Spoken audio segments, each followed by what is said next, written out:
Forgiveness is about you. You are forgiving your perception of how you're narrating reality. You're forgiving what you believe to be true. Your forgiveness does not go to that person. The reason why people believe that is because they believe their guilt and resentment is going to that person. It isn't. Your thoughts never leave you. Your thoughts do not jump out of your mind and go play effect into someone else's life. Just because you find yourself so justified that that person is wrong and they deserve consequence and they deserve karma doesn't mean they get it. That's you being so fueled in your own belief in guilt. So what's going to happen is you're creating more things to guilt. If you believe in guilt, you perceive guilt. If you believe in forgiveness, you perceive things to forgive. Forgiveness and love protect you. Holding on to resentment does not protect you. You're always creating. We are eternal creators. Creation never dies. God cannot die. Creation does not stop. Your belief system, your thoughts, they're always creating. So if you want to be so justified in guilt and shame, that's fine. You are a creator and you will create more victimizing experiences because that's what you believe in.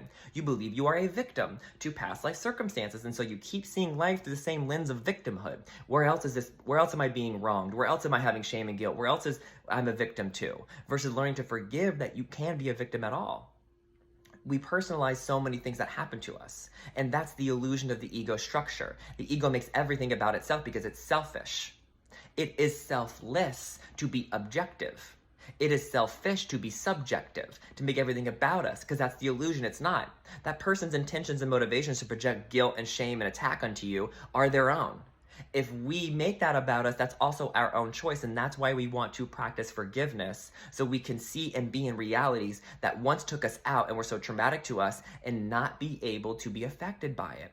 You simply are able to forgive such deep levels within yourself that you now have that same depth and perception in others. So I see, even if someone's being unloving to me, I see it as an opportunity to forgive them. I don't want to guilt and condemn them. I see them as innocent, because if they really knew they had this anger and guilt in them and how it looked and all of how it was affecting their life, I know they wouldn't choose it.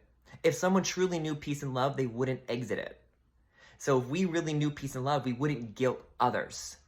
We guilt others because we know guilt and shame.